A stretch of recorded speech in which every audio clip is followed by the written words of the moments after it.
Donc, pour démarrer, je vais tout de suite vous parler de mes conflits d'intérêts. Donc, je suis le fondateur de la startup Invivox, qui est une startup spécialisée dans la formation médicale continue, en présentiel et en distanciel, évidemment, des professionnels de santé. J'ai une expérience d'une vingtaine d'années dans le monde de la pharma et en particulier dans le monde du dispositif médical. J'ai eu le plaisir de travailler pour les laboratoires Ipsen pendant quelques années en Russie, puis ensuite en Amérique latine.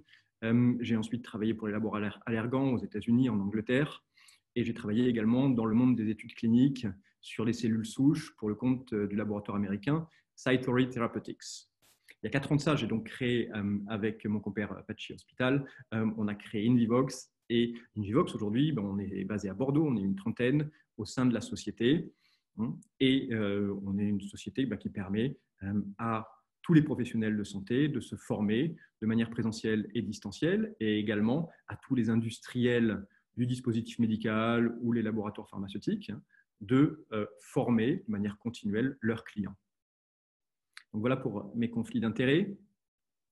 Donc aujourd'hui, on va parler du sujet qui est de comment transformer, comment participer à la transformation d'un Key Opinion Leader en Digital Opinion Leader. Alors avant toute chose, puisqu'on est sur un webinaire, je vais commencer par vous poser à tous une question. Je vais lancer un premier sondage. Vous allez voir, c'est très simple pour ceux qui ne connaissent pas.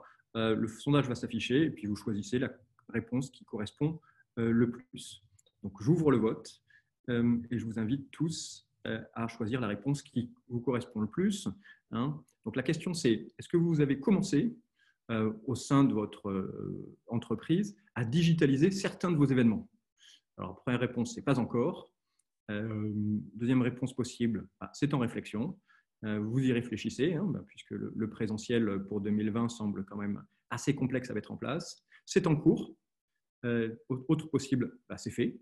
C'est fait pour certains des événements ou c'est fait pour la majorité des événements. Donc voilà, ce sont ces sondages, vous le savez, ça permet de rendre complètement interactifs les sessions qu'on propose à nos clients. Donc voilà, ça fait 45 secondes. Je vais mettre fin au vote et je vais partager avec vous les résultats.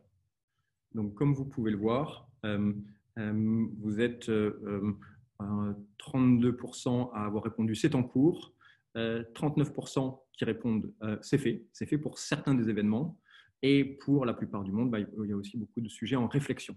Évidemment, c'est un sujet d'actualité. Merci à toutes les personnes qui ont répondu, et vous allez voir, tout au long de ce webinaire, je vais vous mettre à contribution, je vais vous poser pas mal certaines questions. Donc, je vous propose de démarrer.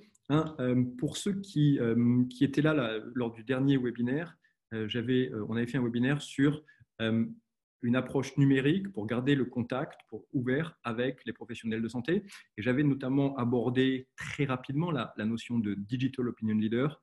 Et on a eu beaucoup de retours sur cette notion. Donc, c'est pour ça qu'aujourd'hui, on a décidé de s'appesantir et d'essayer de proposer certaines clés pour transformer un Key Opinion Leader en Digital Opinion Leader.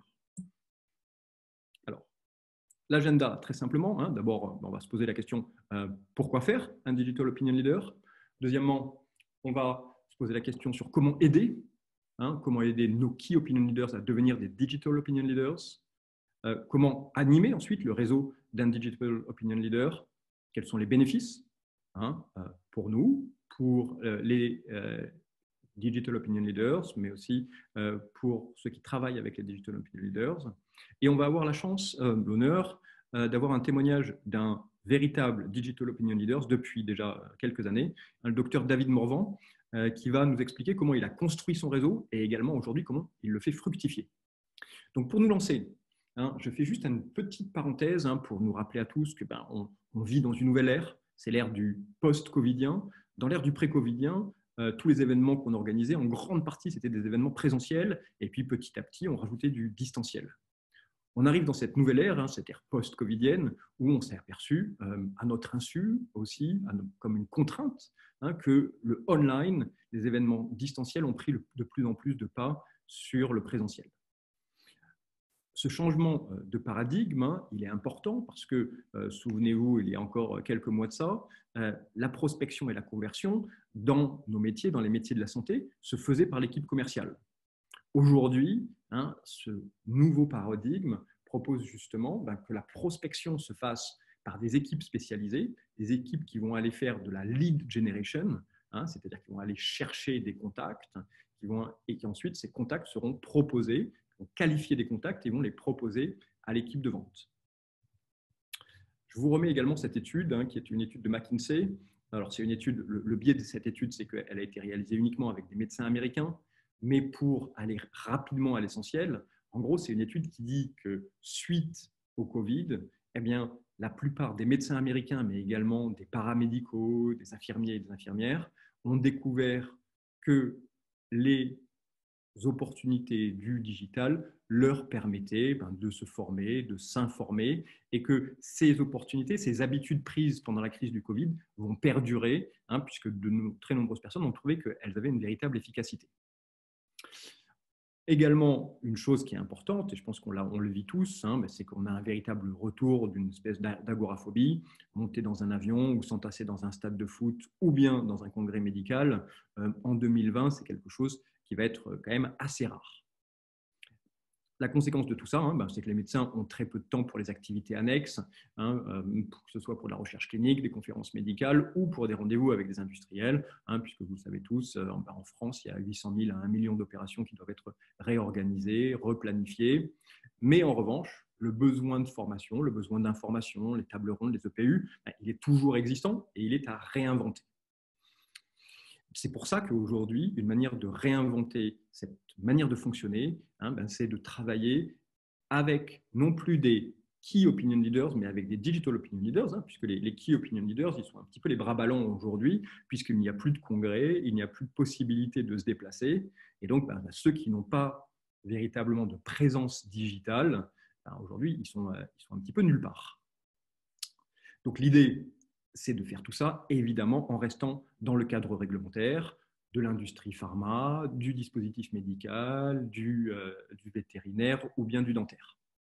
Alors, pour commencer, un Key Opinion Leader, hein, donc Key Opinion Leader dans la belle langue de Molière et de Cyril Hanouna, hein, ça veut dire quelqu'un qui est capable d'influencer les autres. Alors, ça peut être un évangélisateur, hein, un Key Opinion Leader, c'est quelqu'un qui, par sa notoriété et également par son statut, va être capable de convaincre des dizaines, des centaines, des milliers de personnes. Un évangélisateur ou bien un influenceur.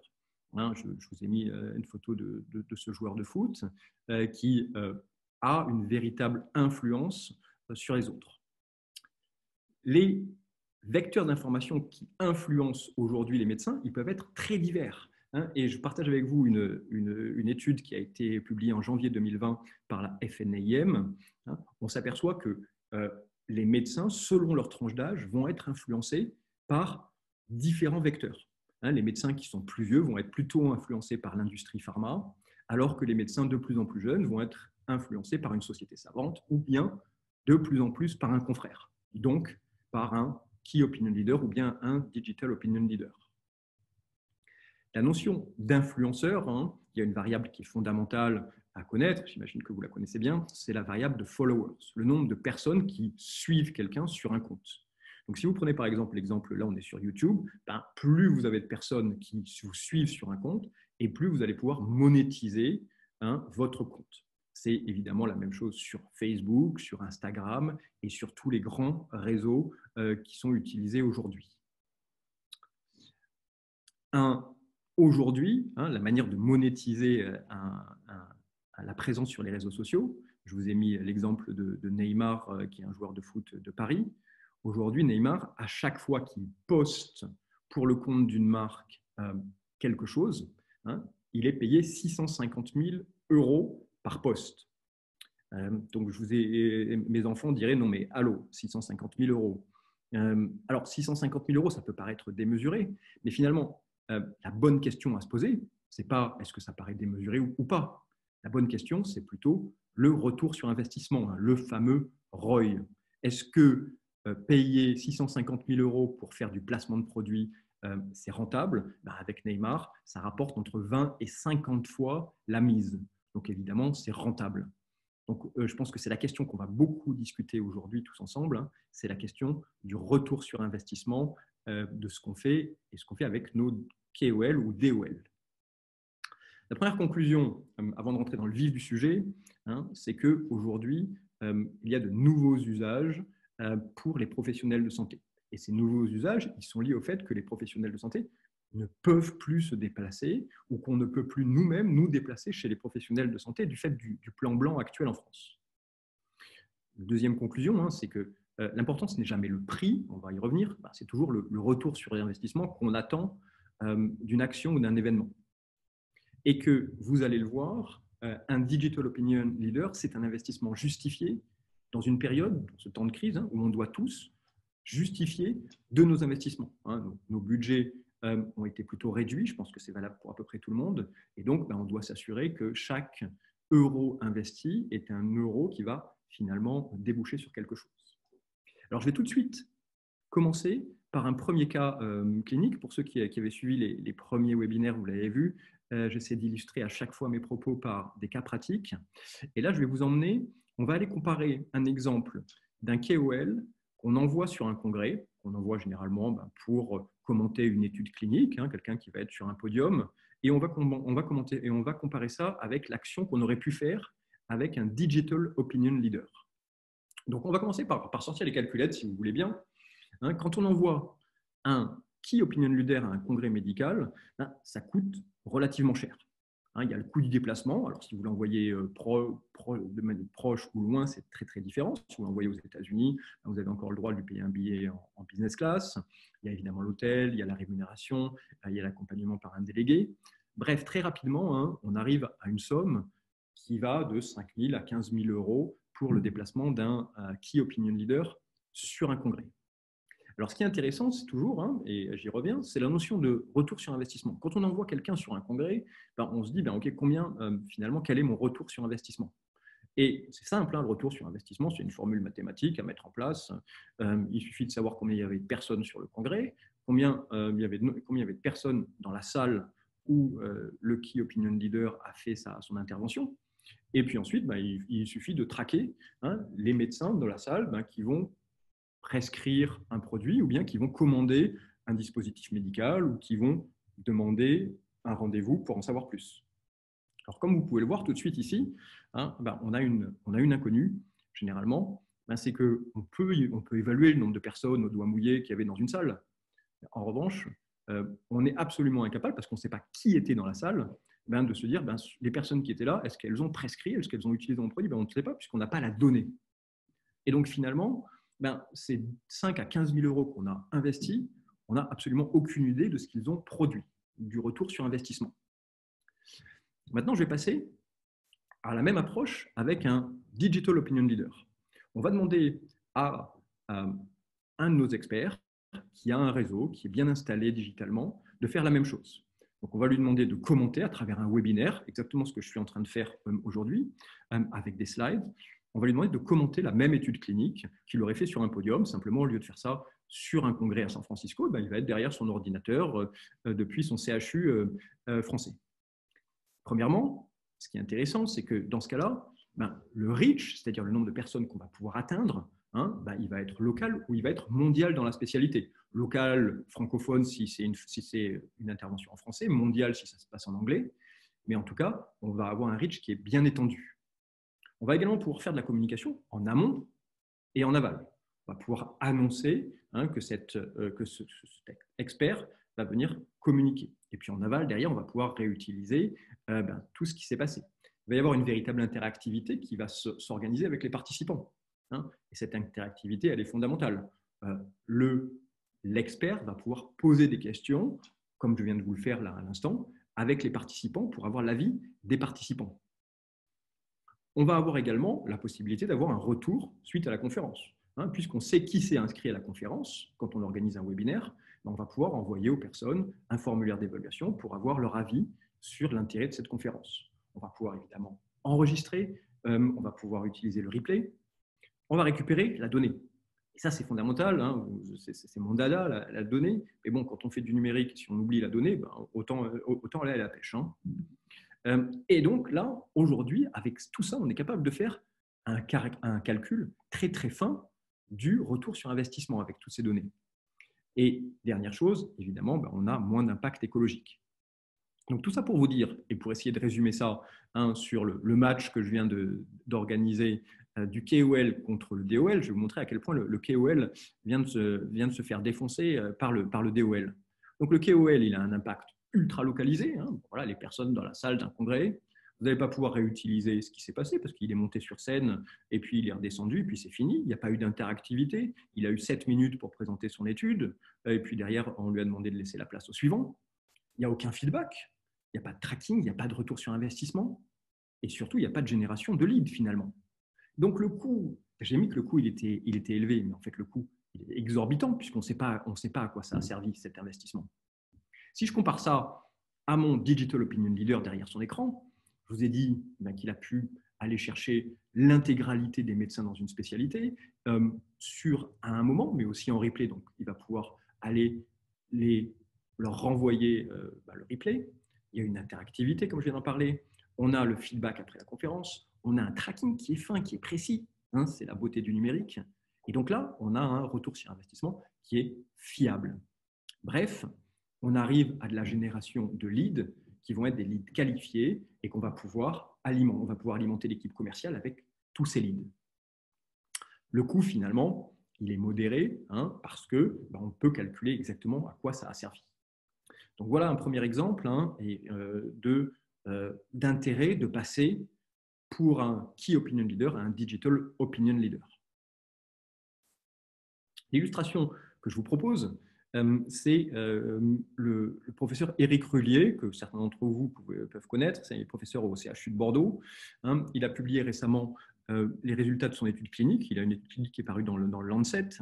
Et il a publié ça sur son compte LinkedIn. Alors, c'est un compte LinkedIn qu'on a contribué à alimenter, qu'on a contribué à faire grandir, nous, chez Invivox.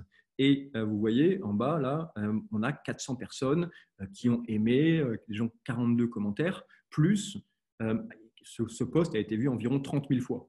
Il a été vu 30 000 fois par des personnes clés. Donc, j'ai isolé les personnes ici. Vous voyez que ce sont que des gens dans son réseau, des gens qui sont concernés par sa spécialité, c'est-à-dire la médecine colorectale, directement. Donc là, ce qui est intéressant, c'est l'illustration parfaite qu'on peut aujourd'hui, tout en restant chez soi, avoir un impact énorme à partir du moment où on a le bon contenu qui est adressé à la bonne audience et au bon moment. Et je vais revenir là-dessus. Donc voilà, c'est la fin de ma première partie. Et à la fin de cette première partie, je vais vous lancer un deuxième sondage.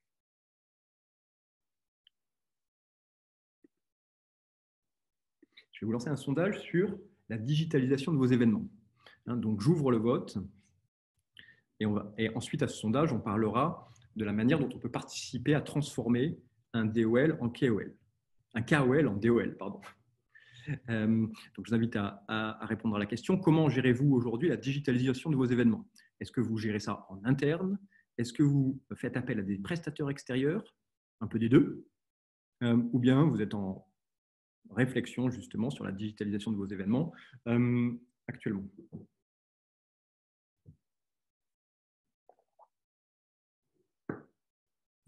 Je mets fin au vote. Je remercie tous les votants, 75% de votants déjà. Et je partage avec vous les résultats. Donc, comme vous pouvez le voir, en majorité, vous faites ça en interne, c'est-à-dire 38% d'entre vous font ça en interne. Certains font appel à des prestataires et dans beaucoup de cas aussi, c'est un mélange des deux. Merci à tous de votre participation à ce sondage. Donc, on va rentrer là dans le vif du sujet et comment participer à la transformation d'un KOL en Digital Opinion Leader. Première chose, et je pense que si vous êtes tous présents sur ce webinaire, c'est que vous êtes tous d'accord avec ça, c'est qu'aujourd'hui, la bascule vers le digital, elle est complètement actée. Et vous pouvez le voir, les médecins, plus ils sont jeunes, plus ils sont digitalisés, et que vous voyez que les tout le monde est passé au digital. Donc, première chose. On va parler des astuces pour repérer un Digital Opinion Leader. Et qu'est-ce qui fait? Quelles sont ses caractéristiques? Donc, première chose, on va les lister.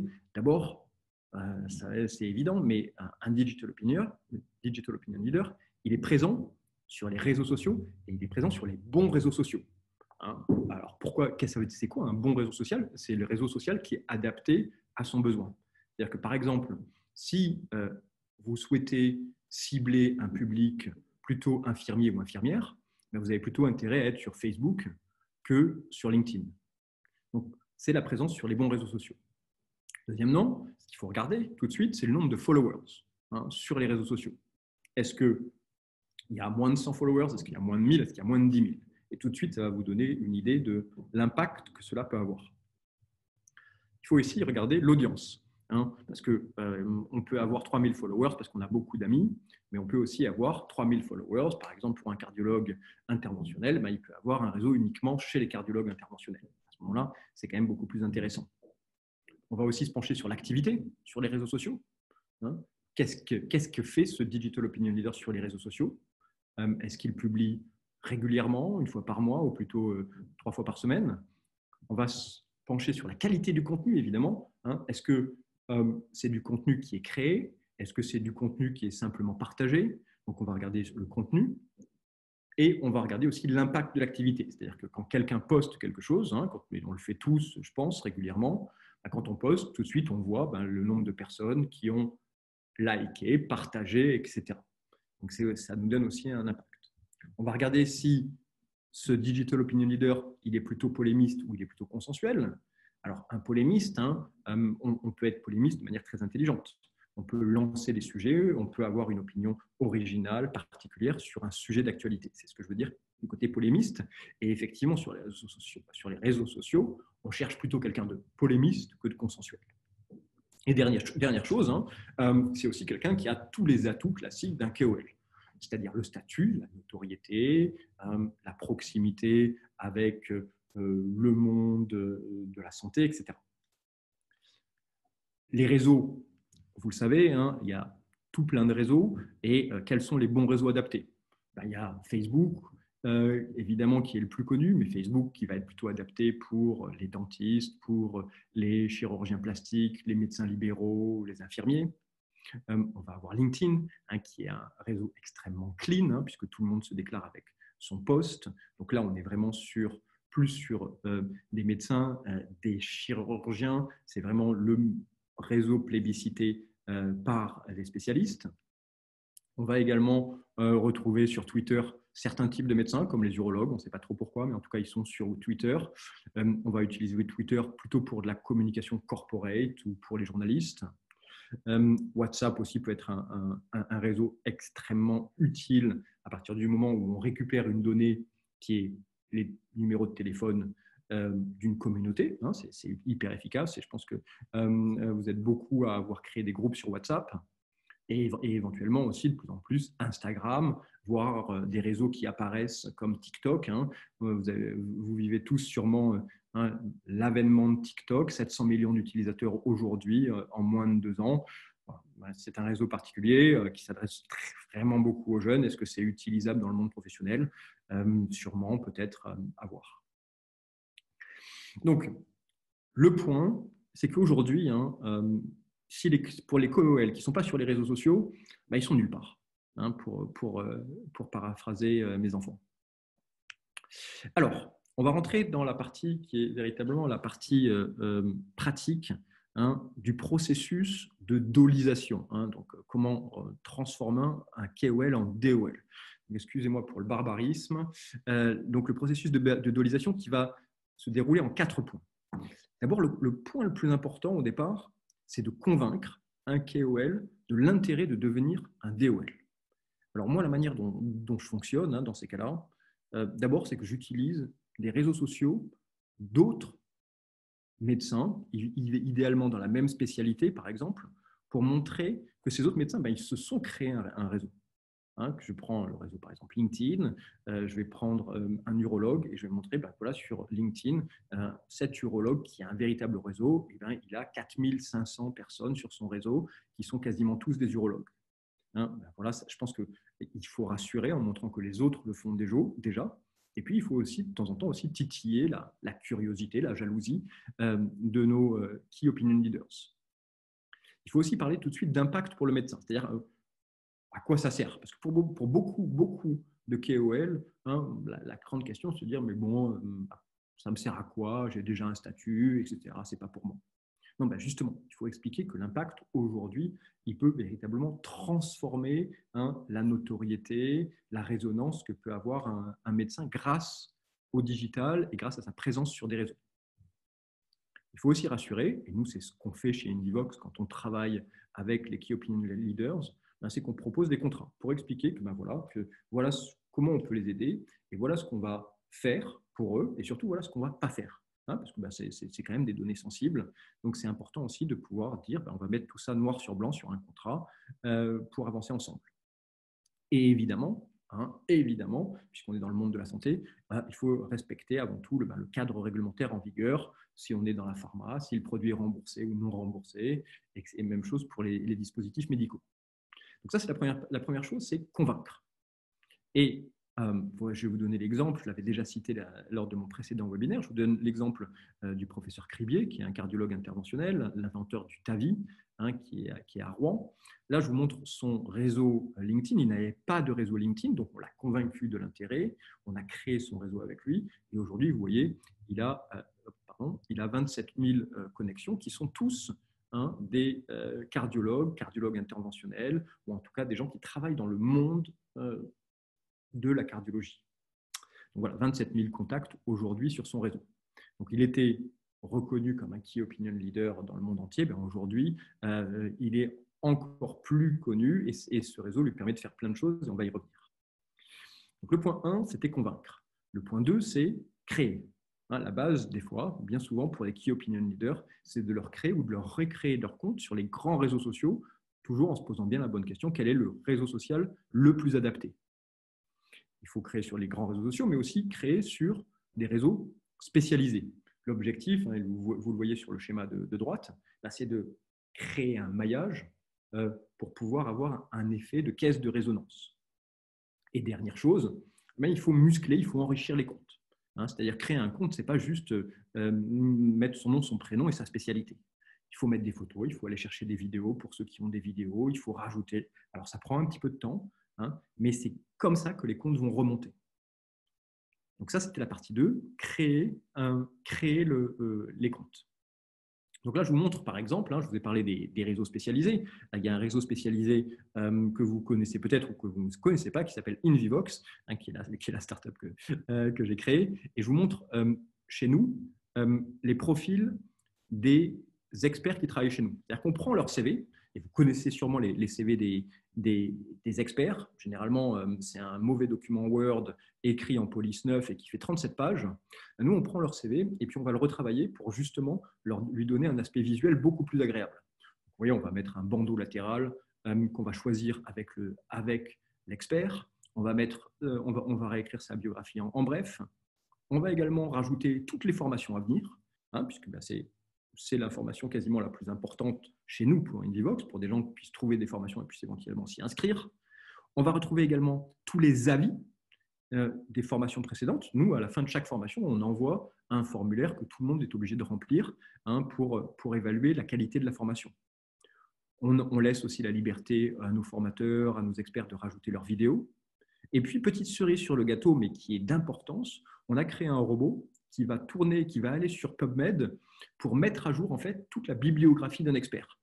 Donc ça, c'est un énorme atout pour de très, très nombreux experts qui en fait se mettent à utiliser leur profil sur la page Invivox comme leur CV, puisque c'est un CV qui est mis à jour en permanence, et puis en plus qui est quand même beaucoup plus agréable visuellement que leurs 37 pages sur Word.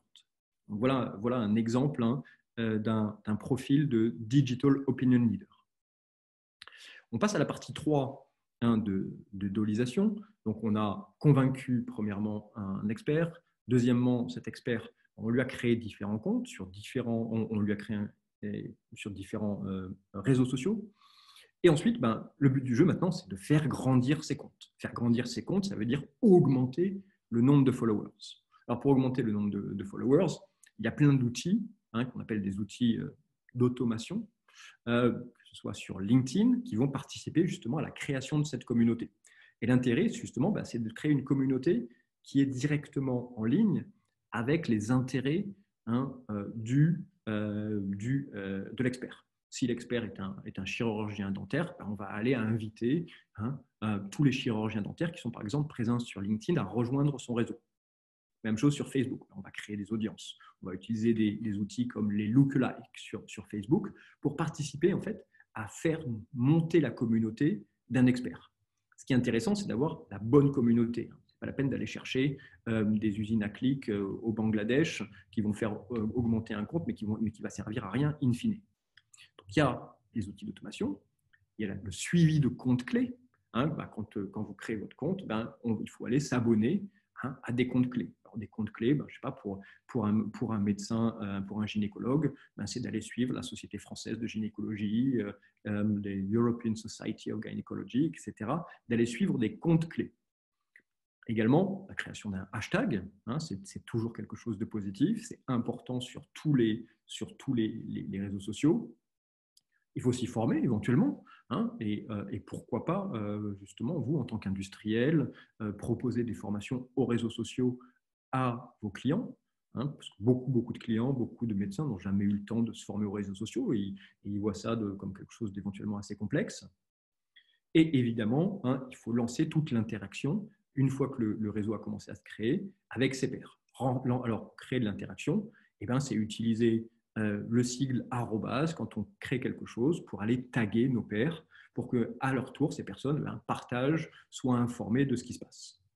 Donc voilà, faire grandir un réseau. C'est le troisième point. Et on va passer tout de suite au quatrième point, qui est fondamental. Quand on a convaincu, créé et qu'on a fait grandir un réseau, qu'on arrive à un réseau conséquent, ce réseau, il faut l'alimenter. Alors comment est-ce qu'on l'alimente ? Il y a un travail qui est fondamental, c'est le travail sur le contenu. Le contenu, c'est le fond et la forme. Qu'est-ce qu'on va poster ? Qu'est-ce qu'on va proposer à un DOL de poster ? Alors, il y a évidemment le sujet qui est fondamental, c'est ce qui va intéresser les gens, mais aussi la manière dont on le présente. Je vais y revenir juste après. Il y a la diversification des contenus. C'est-à-dire que si on poste toujours la même chose, on va petit à petit perdre en audience. Alors qu'on peut poster une fois une image, une deuxième fois un cas clinique, une troisième fois un mini-film.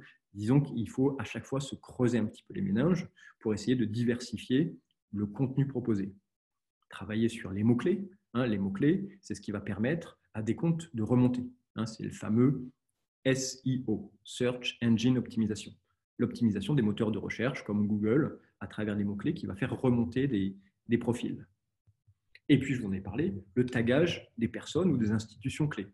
Quand on poste quelque chose, c'est assez fondamental de taguer à chaque fois l'hôpital dans lequel on travaille, les confrères, les sociétés savantes, en espérant, entre guillemets, que ces gens-là vont partager à leur tour et déclencher l'effet boule de neige qui est le but recherché sur les réseaux sociaux.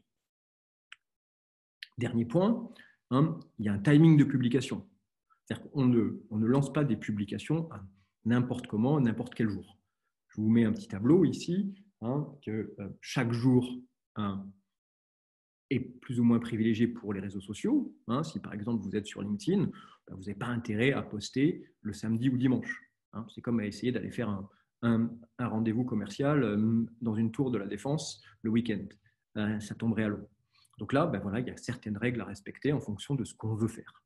C'est une science, l'utilisation des réseaux sociaux. Donc là, je vous montre une illustration. J'ai pris un autre médecin, le docteur Quentin Denost, lui aussi à Bordeaux. Alors, on est basé à Bordeaux, alors forcément. Mais l'intérêt ici, c'est plus de vous montrer que le docteur Denost, vous voyez, quand il poste quelque chose, là, il a posté un contenu qui est intéressant. Il a mis ça sous un format de film très court, vous voyez, 11 secondes de film, donc c'est vraiment très court.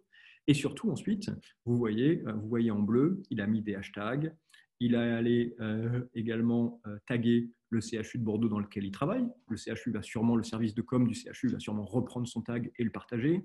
Il a cité ses confrères. Il a cité Yann Bubien, qui est un influenceur, qui est le patron du CHU de Bordeaux et qui est très, très présent sur les réseaux sociaux. Et vous voyez que tout de suite, en fait, son post a atteint entre 20 et 30 000 vues sur les réseaux sociaux. Donc voilà un exemple d'un DOL qui travaille très, très bien. De la même manière, il a posté, là il n'est pas sur LinkedIn, il est sur Facebook, donc il a posté quelque chose de différent. Au lieu de poster un film, il a posté une photo, c'est plus convivial, c'est Facebook, et il a tagué toutes les personnes qui sont venues à sa formation colorectale, et toutes ces personnes, à leur tour, vont aimer, partager, etc. Voilà un excellent exemple de quelqu'un qui travaille très très bien. Donc on arrive à quasiment la dernière partie sur l'animation d'un réseau. C'est-à-dire qu'une fois qu'on a des réseaux, des DOL qui sont là, comment est-ce qu'on anime ces réseaux? Et première chose, je vous en ai parlé, mais c'est diversifier le contenu. Alors, qu'est-ce qu'il y a comme contenu possible? Je vais vous faire une petite liste à l'après-vert. Donc déjà, on peut proposer à nos DOL d'organiser des webinaires, comme je suis en train d'organiser maintenant, comme il y en a eu temps, pour partager une information. Partager, comme je vous ai donné l'exemple, le résultat d'une étude clinique, mais aussi partager tout type d'informations. Donc les webinaires, ça a extrêmement bien fonctionné et ça a rassemblé beaucoup de monde. On peut également organiser des classes virtuelles. La différence, une classe virtuelle d'un webinaire, c'est un plus petit groupe. C'est un plus petit groupe, on va laisser les caméras allumées, on va laisser les gens intervenir, il va y avoir beaucoup plus d'interactivité quand on organise une classe virtuelle. On est sur un groupe de 10 à 20 personnes, disons. On peut leur proposer d'organiser un EPU ou un staff. Ce qui se faisait auparavant de manière présentielle peut se faire de manière distancielle. On va également, je vous en ai parlé, leur proposer de dire, OK, vous les études cliniques, publiez-les en ligne, commentez-les en ligne, organisez un webinaire pour en parler. On peut leur proposer également aujourd'hui, et tous les Key Opinion Leaders ou Digital Opinion Leaders ont des cas cliniques sur leurs ordinateurs. On peut aujourd'hui, on a les outils pour transformer un cas clinique statique en un cas clinique dynamique, interactif, et ensuite, quand un Digital Opinion Leaders a 10 ou 15 000, ou comme le professeur Cribier, 27 000 contacts, le partager avec l'intégralité de son réseau. Il va y avoir une résonance énorme, puisque tout à coup, c'est vraiment du peer-to-peer, c'est quelqu'un de reconnu qui partage un cas clinique, interactif, bien fait avec son réseau. On peut également, on l'a fait récemment dans le monde de l'orthopédie chez Invivox, on a un chirurgien qui a partagé pendant 1 heure des cas complexes à travers des films. Et ça a été d'une efficacité redoutable parce qu'en 1 heure, il a pu montrer de manière très très précise à un public qui était évidemment en distanciel 4 cas complexes bien filmés. Il a pu revenir en arrière, ralentir, réexpliquer un geste. Donc on n'a pas le goût, l'odeur, la convivialité du bloc opératoire comme on peut l'avoir en présentiel, mais on a cependant une efficacité qui est redoutable parce qu'en 1 heure, de très très nombreux chirurgiens ont pu découvrir et se former à une nouvelle technique. Donc voilà des exemples de contenu. Ce contenu, il faut évidemment l'adapter aux différentes audiences. Je partage avec vous encore les résultats de cette étude où les femmes et les hommes n'ont pas les mêmes attentes. Il faut évidemment prendre ça en compte. Et c'est tout l'art du marketing, depuis que le marketing existe, ce n'est pas le digital, c'est d'être capable de segmenter les populations et d'envoyer les bons messages aux bonnes populations. Je vous partage avec vous cet exemple sur lequel je suis tombé sur LinkedIn. C'est Gustave Roussy, qui a mis en avant 5 de ses médecins. Alors, c'est très, très américain, mais voilà, ces 5 médecins vont faire un retour d'expérience sur un des congrès sur lequel ils sont allés. Et puis, ça va se passer sur YouTube. Donc, vous voyez, petit à petit, les hôpitaux, eux aussi, se mettent directement en distanciel. Et là, on a vraiment l'exemple de 5 Digital Opinion Leaders, ou en tout cas qui sont en cours de le devenir. L'objectif, toujours, je vous en ai parlé tout à l'heure, c'est l'effet boule de neige. Cet effet boule de neige, c'est de poster quelque chose et de tout faire, de tout mettre en œuvre pour s'assurer que ce post va être vu un nombre de fois maximum et va atteindre ainsi un impact dans une communauté. Alors, je vous en ai parlé, c'est pas peur de me répéter, la qualité du contenu est fondamentale, la régularité des publications, l'interpellation du réseau, c'est-à-dire qu'il ne faut pas hésiter à aller poser des questions à notre réseau, et c'est une manière de polémiquer intelligemment. Il faut parfois avoir, quand on l'a, un point de vue original, particulier sur une question, être capable de mobiliser les troupes. Dans si vous êtes un industriel, vous avez une équipe de vente, une équipe marketing, demandez à toute l'équipe de relayer au cours d'une journée un post. Ça va permettre immédiatement de faire monter ce post très très rapidement, et c'est ce qui va déclencher cet effet boule de neige.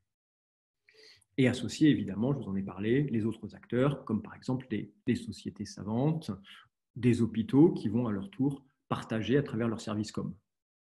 Et évidemment, dernière chose, mais je le répète, le choix du moment de la publication est fondamental pour obtenir un effet boule de neige. Dernier point avant de conclure, à bien garder en tête, c'est le tracking des actions. C'est-à-dire que la beauté du numérique, c'est d'être capable de absolument tout traquer. Et notamment la data. C'est la data qui va faire la différence. Donc la question à se poser déjà, c'est quel est le type d'information dont je vais avoir besoin pour assurer un bon tracking? Est-ce que ce qui m'intéresse, c'est le nom et le prénom des personnes? Est-ce que ce qui m'intéresse finalement, c'est uniquement leur spécialité? Est-ce que c'est leur email? Est-ce que c'est leur téléphone portable? Mais c'est une information fondamentale à se poser. Évidemment, en respectant le RGPD. Ceux qui ne respectent pas le RGPD vont disparaître rapidement de la circulation. Il faut également lancer une stratégie sur le suivi des actions, puisqu'une fois qu'on a récupéré les données, une fois qu'on a organisé un événement, c'est que le début du voyage. Derrière cet événement, il va falloir s'assurer qu'on va lancer différents types d'actions pour faire vivre l'événement et avoir un retour sur cet événement. Et évidemment, c'est la relance des participants. Comment est-ce qu'on va relancer les participants? À quel rythme? Comment ça va se passer? J'arrive à la fin, j'arrive quasiment au résumé. Et je vais peut-être vous poser une troisième question avant de terminer ce point. Une question sur la dolisation. Donc j'ouvre le vote pour savoir qui parmi vous a déjà basculé vers le processus de dolisation de vos Key Opinion Leaders. Je vous invite à voter. Donc vous avez 4 choix. Avec le dernier choix qui est une approche intéressante, mais pas forcément adaptée à vos Key Opinion Leaders. Merci, vous êtes hyper nombreux à voter. Et c'est vraiment un outil extraordinaire si vous êtes amené à organiser des webinaires ou si vous en organisez déjà, surtout d'essayer de réveiller l'auditoire, de susciter l'intérêt, d'interagir avec l'auditoire. Idéalement, toutes les 8 minutes, c'est ce qui est proposé dans les sciences cognitives, de dire toutes les 8 minutes, il y a une baisse d'attention, et donc de préparer des questions qui arrivent à peu près toutes les 8 minutes, ce que j'ai tenté de faire aujourd'hui. Donc, je partage avec vous les résultats. Voilà les résultats pour tout le monde. Pour la grande majorité, 50%, le processus de dolisation il est en cours de réflexion. Et j'espère que la participation à cette conférence vous aide dans votre réflexion. Donc, en résumé, j'ai quasiment fini avant l'intervention du docteur David Morvan. En résumé, les DOL. Les DOL sont des KOL qui rêvent tous de gagner en visibilité. Aujourd'hui, certains KOL vous disent « oui, je n'ai pas le temps, je suis trop vieux, ce n'est pas pour moi ». En fait, ce qu'ils veulent vraiment dire, c'est qu'ils ne savent pas comment faire. Les réseaux sociaux, pour beaucoup de monde, ils ne savent pas comment s'y prendre pour justement avoir ce réseau que certains ont. Et c'est justement pour nous tous un service extraordinaire à proposer à nos KOL de dire voilà, on va vous y aider, on va participer à tout ça, on va vous donner un réseau, on va construire avec vous un réseau qui va vous permettre d'avoir une audience qui va être boostée, multipliée par 5, par 10, par 100 dans votre communauté, qui va aller au-delà des frontières. Ça va contribuer à asseoir votre notoriété, évidemment. Et aussi, c'est une caisse de résonance extraordinaire pour faire connaître vos études cliniques, pour faire connaître vos résultats, pour continuer à discuter avec votre communauté. Hein. Et vous le savez tous, hein, il n'y a rien de plus convaincant pour un médecin qu'un autre pair. Donc voilà la conclusion de ce webinaire. Je vais simplement rajouter une petite chose parce que je vous avais dit que j'essaierais d'être le plus pragmatique possible. On a été contacté chez Invivox par un industriel qui est un spécialiste du rachis et qui vient d'obtenir l'agrément FDA, qui est sur le point de se lancer aux États-Unis et qui se disait mais comment je fais aux États-Unis pour faire connaître mon produit? On va créer une filière et puis qu'est-ce qu'on va faire? Et donc nous, on s'est penché sur la question et en fait, on a eu une approche assez simple. Déjà, on est allé sur LinkedIn, on a tapé Spine Surgeons sur LinkedIn et on a regardé aux États-Unis combien il y en avait. Bingo, 46 000. Il y en a plus de 46 000. Vous voyez, LinkedIn nous dit qu'il y en a environ 46 000. Ben, nous, avec cet industriel, on est en train de, parmi les 46 000, de voir qui sont les KOL possibles aux États-Unis et puis d'aider ces KOL à se transformer en DOL. Peut-être qu'ils le sont déjà. Certains Américains sont plus en avance là-dessus. En tout cas, on va participer à ça. Et ensuite, on va lancer plein d'actions pour faire connaître aux 46 000 spine surgeons américains l'intérêt de ce produit. Donc, c'est une approche qui est complètement différente et on a complètement switché le management de cette société qui pensait aller recruter une vingtaine de commerciaux pour aller chercher ces médecins. Donc, en fait, ils vont évidemment embaucher des commerciaux parce que rien ne pourra remplacer la visite médicale, mais en tout cas, pour qualifier les bonnes personnes, ceux qu'il va falloir aller visiter en premier, on va passer par une approche digitale et notamment grâce aux DOL qu'ils ont identifiés sur le marché américain.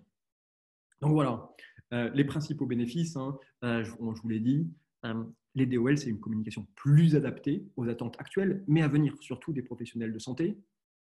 Ce sont des relais d'audience et de crédibilité extraordinaires.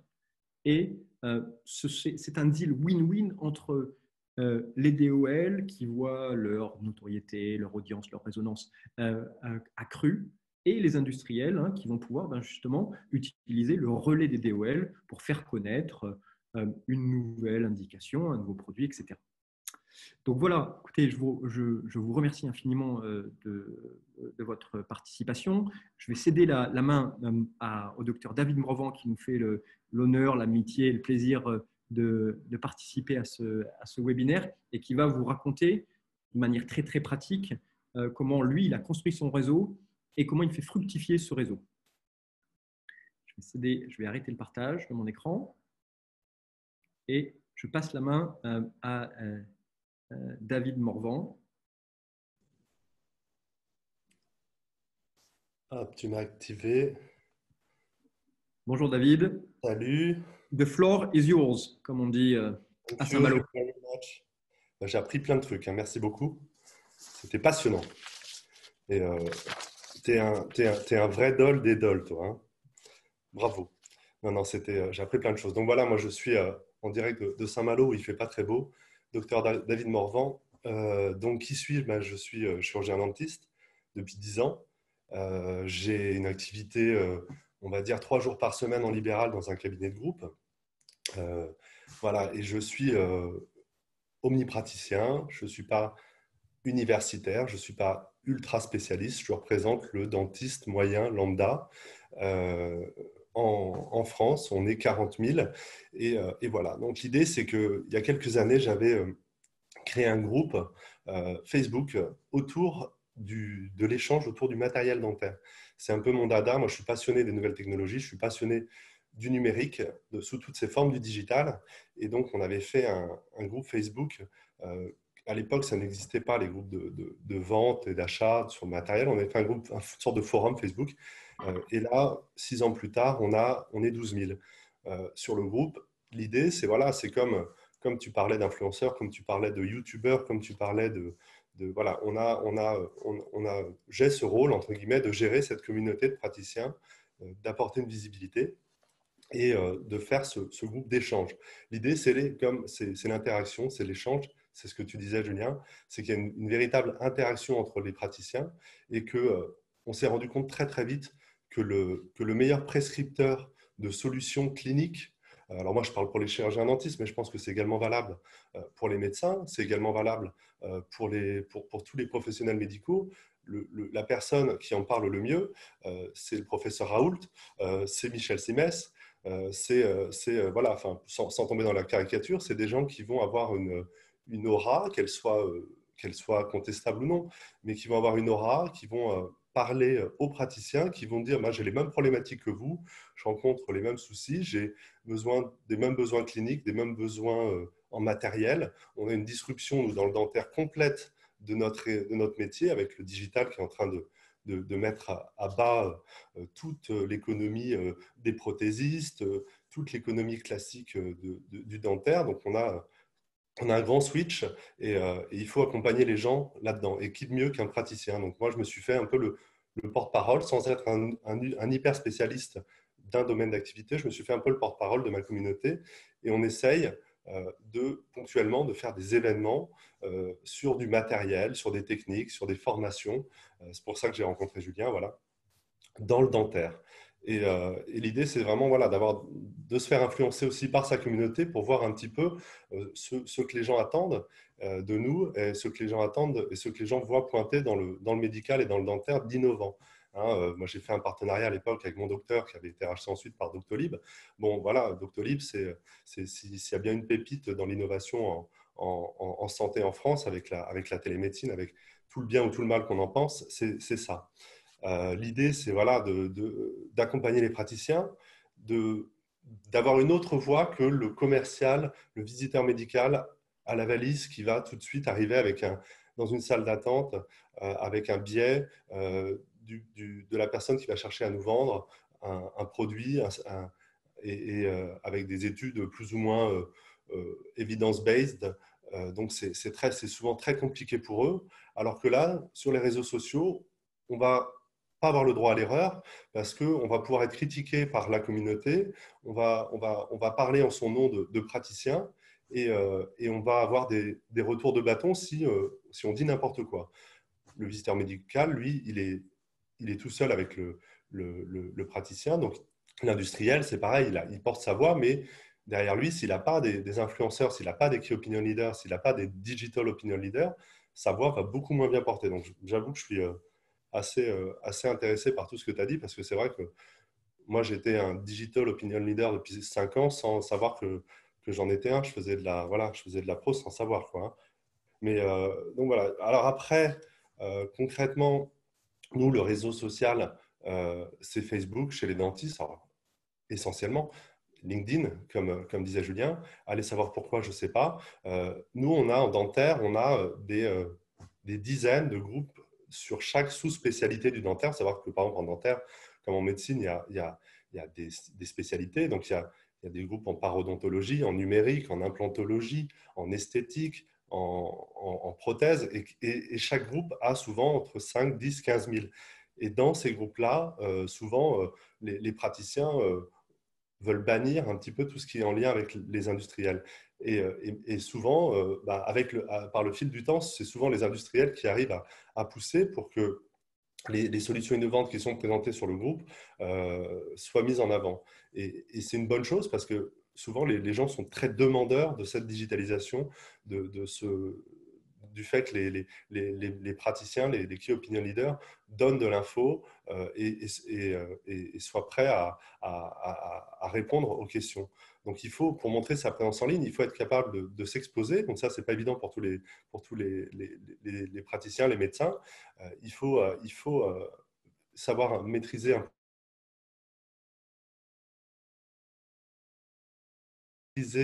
les relais, maîtriser les tags, c'est ce que disait Julien, et ça, je trouve que s'il y en a bien qui maîtrisent ça, j'avoue, c'est Invivox, voilà, ils m'ont appris, moi, même sur LinkedIn, sur mon compte LinkedIn, à maîtriser ça, à toucher plus de personnes, et puis après, à créer cet effet boule de neige entre praticiens.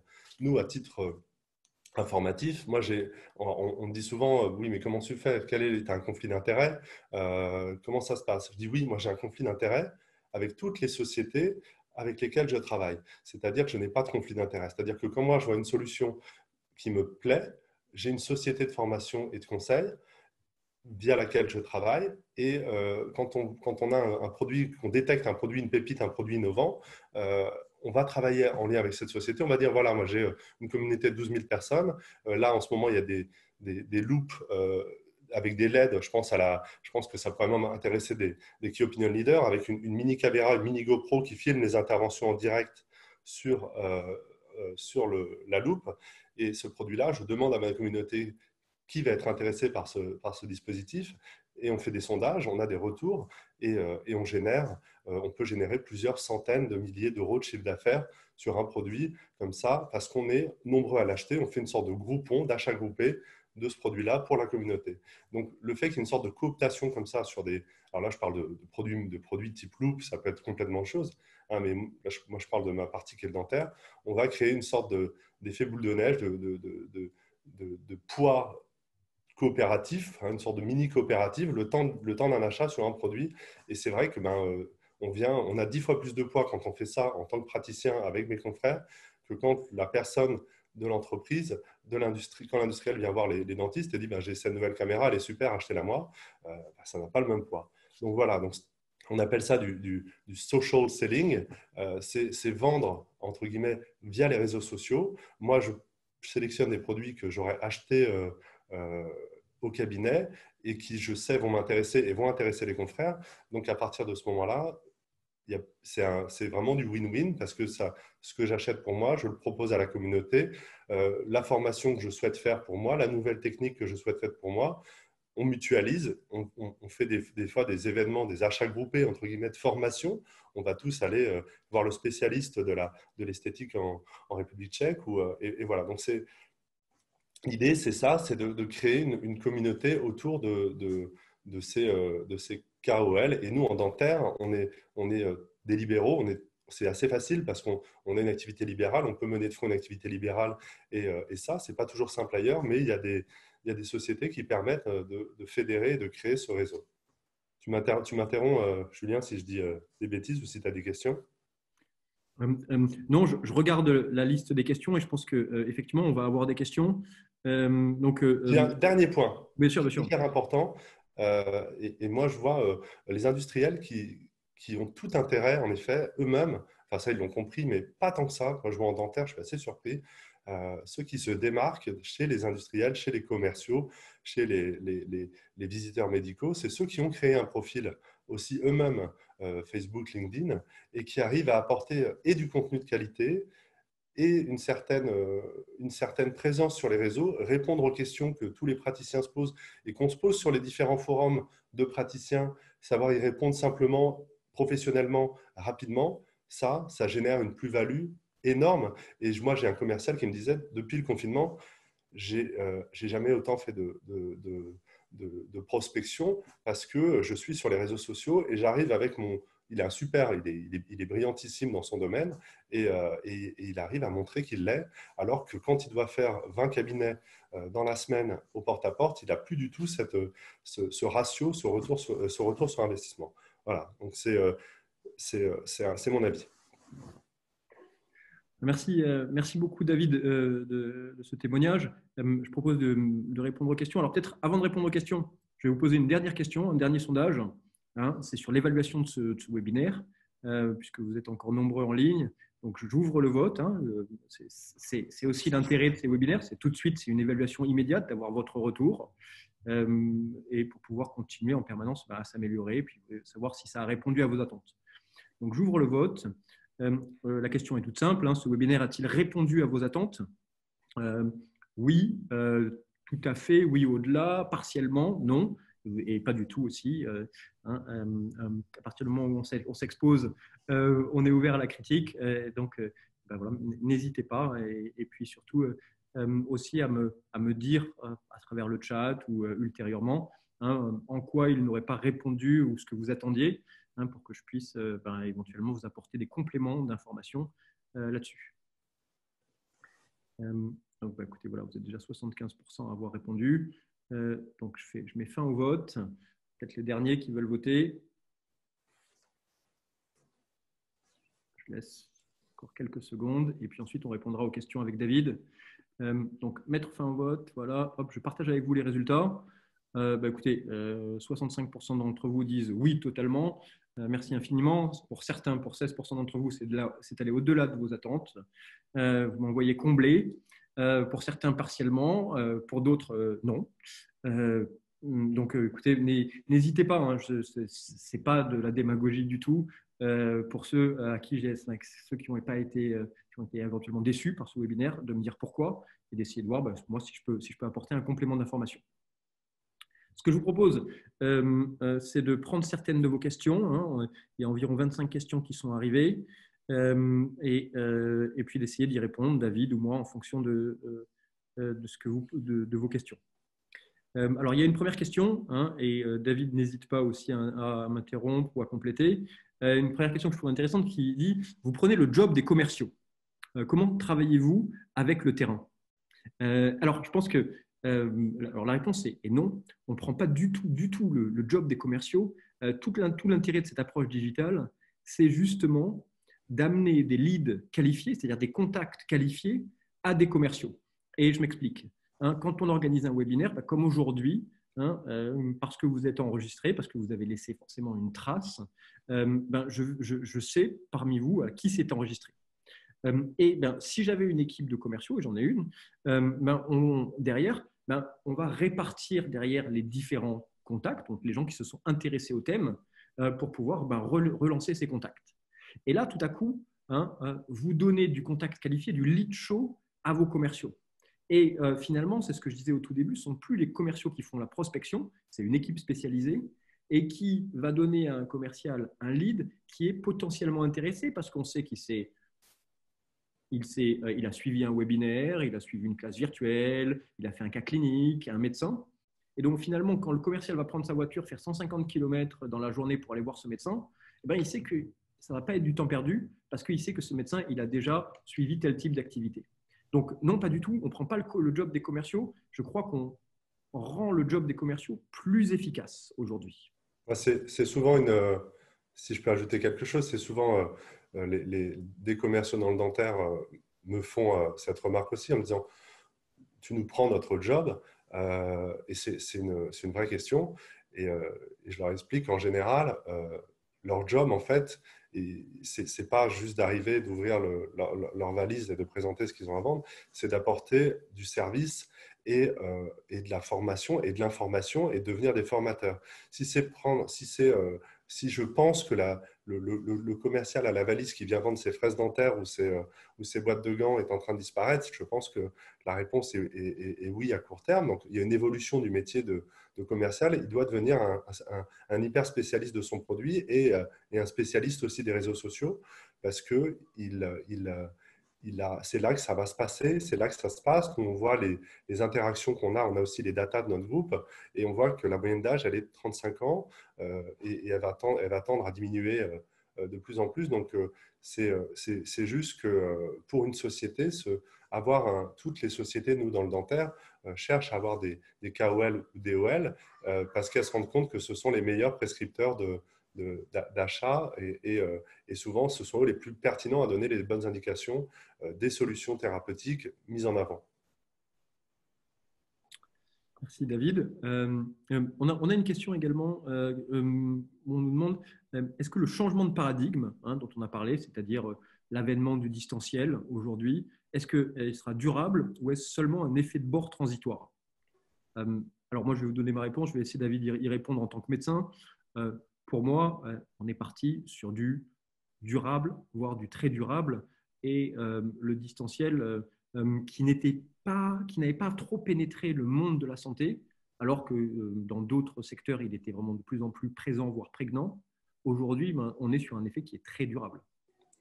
Moi, je pense qu'il y a le monde d'après sera sur du distanciel, pas majoritairement, mais c'est vrai qu'une fois que les gens ont acquis ces technologies de distanciel, ces webinaires, qu'ils savent se connecter, qu'ils savent interagir, qu'ils ont intégré tous ces outils-là de formation numérique. Et quand on voit les intérêts, comme tu disais, même tu parlais d'envoyer un call à l'étranger, mais même nous-mêmes d'aller à l'étranger voir un key opinion leader ou d'aller voir un formateur, on y perd beaucoup en sympathie de l'échange et en after work, mais si on veut vraiment du concret, du contenu, je pense qu'en effet, et on le voit, moi je vois le nombre de webinaires qu'on a eu dans le dentaire pendant ce confinement, c'est dingue. Donc ça reviendra, il y a besoin de présentiel et il y a un besoin d'échange physique entre les praticiens, mais ça ne sera pas comme avant. Ça. Enfin, j'ai du mal à y croire. Je suis pas Madame Irma, mais j'ai du mal à y croire. On a une question également sur la donnée. Alors, bon, c'est fondamental hein, quand on fait du numérique, quand on fait du digital, la donnée. Et c'est une question sur les bases de données pour faire connaître les webinaires. Alors, nous, les bases de données, on est de moins en moins fans parce que déjà, je vous donne une statistique, hein, un médecin en Europe reçoit en moyenne 380 messages par jour, dont 360 messages qui ne sont pas sollicités. Pourquoi? Parce que les médecins se sont inscrits à tout plein de choses, à des réseaux, à des congrès, à des labos, etc. Et que donc, derrière, on envoie tous des newsletters, on envoie tout plein de choses. Et finalement, dans cette foultitude de messages qu'ils reçoivent, est-ce qu'ils ont vraiment le temps de lire des messages de tout le monde? Pas du tout. Hein. Vous connaissez l'emploi du temps des médecins.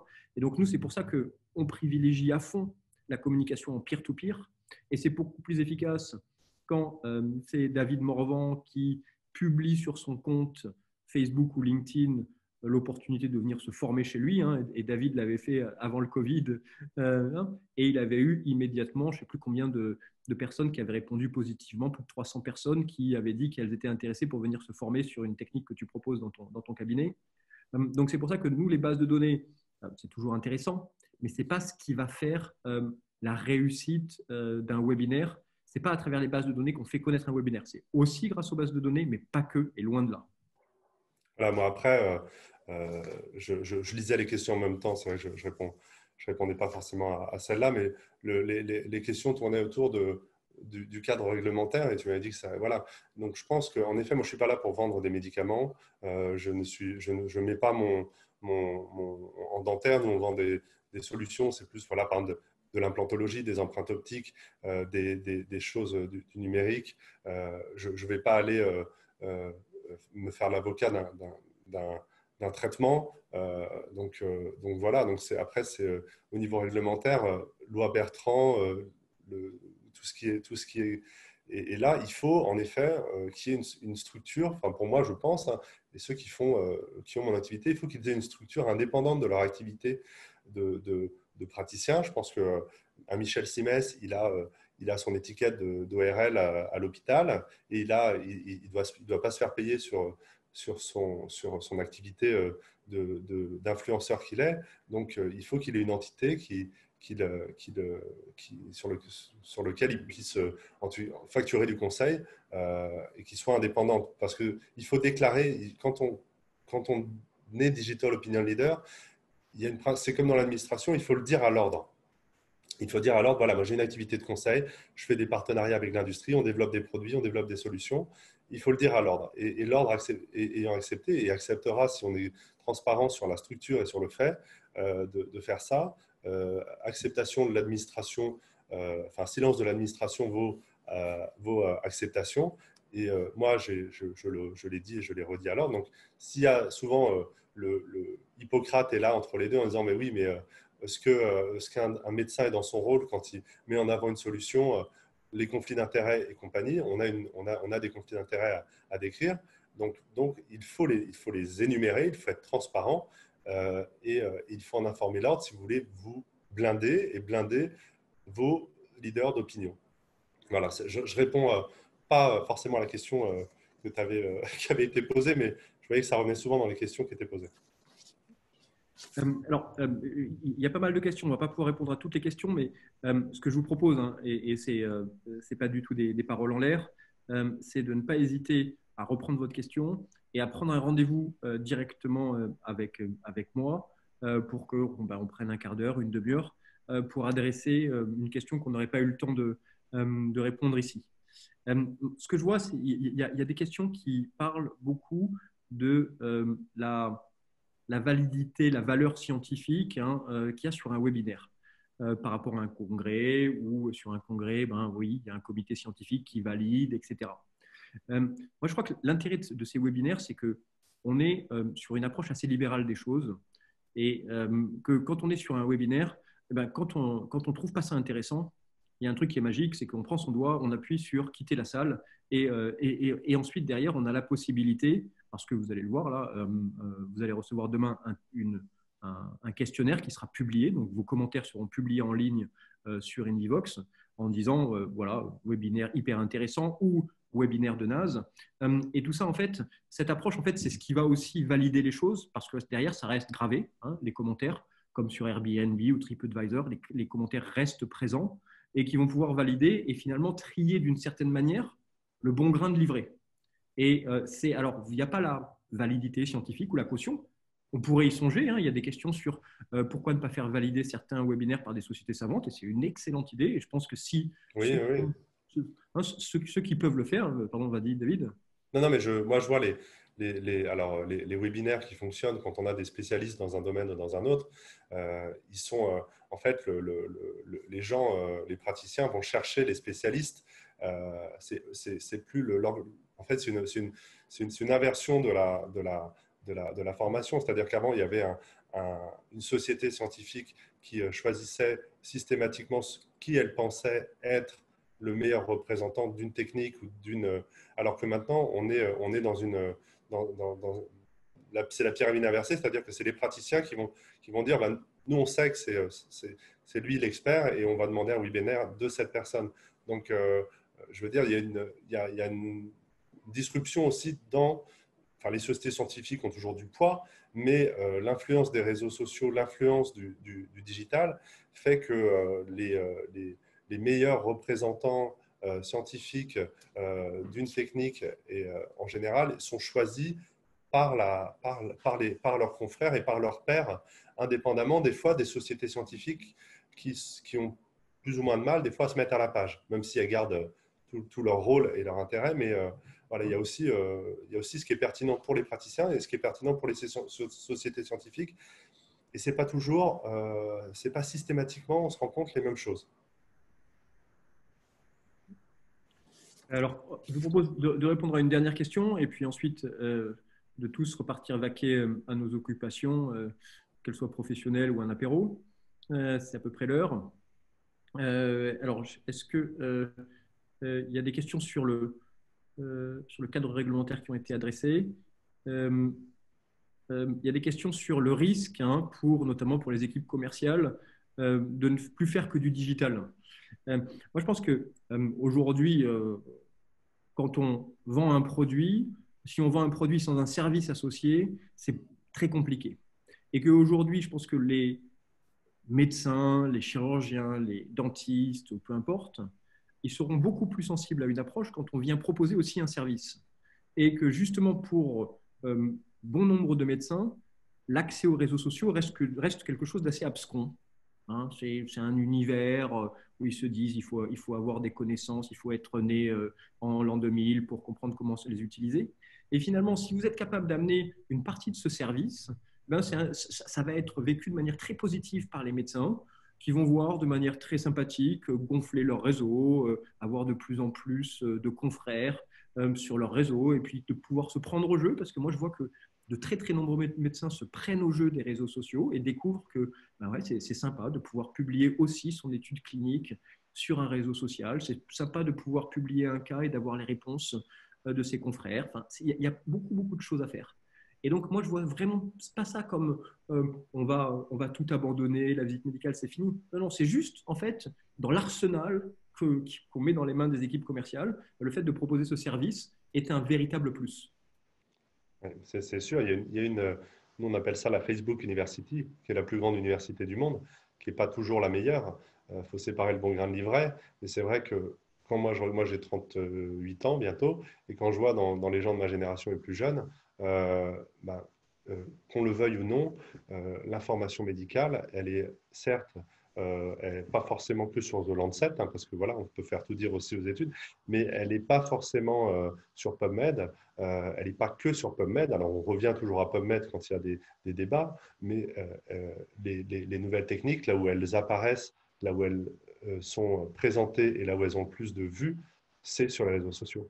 Et les key opinion leaders qui font de la formation et qui lancent des choses, dans les gens de ma génération, et c'est l'avenir encore plus, ils iront chercher de la confrontation sur les deux points de vue et de techniques sur les réseaux sociaux. Je pense que c'est un impératif pour tous les soignants qui veulent continuer à se former. Bah, écoutez, merci beaucoup David Morvan de ton intervention, de tes commentaires. Je vous propose de terminer là-dessus. J'ai laissé mes coordonnées, donc comme je vous dis, hein, c'est vraiment pas des paroles en l'air. Et lors du dernier webinaire, vous avez été beaucoup à me contacter. Et ça me fait très plaisir de prendre un quart d'heure, une demi-heure avec vous pour discuter justement de votre problématique actuelle, de vous raconter évidemment aussi comment potentiellement Invivox peut ou pas répondre à cette problématique. Donc n'hésitez pas, envoyez-moi un email, envoyez-moi un message sur mon portable. Moi, je suis un grand fan de WhatsApp, donc les WhatsApp, c'est peut-être le réseau social que je préfère pour répondre. Donc, contactez-moi comme vous voulez si vous avez des questions, et puis je serai ravi qu'on prenne le temps d'y consacrer le temps pour y répondre. Merci infiniment à vous toutes et à vous tous. Merci.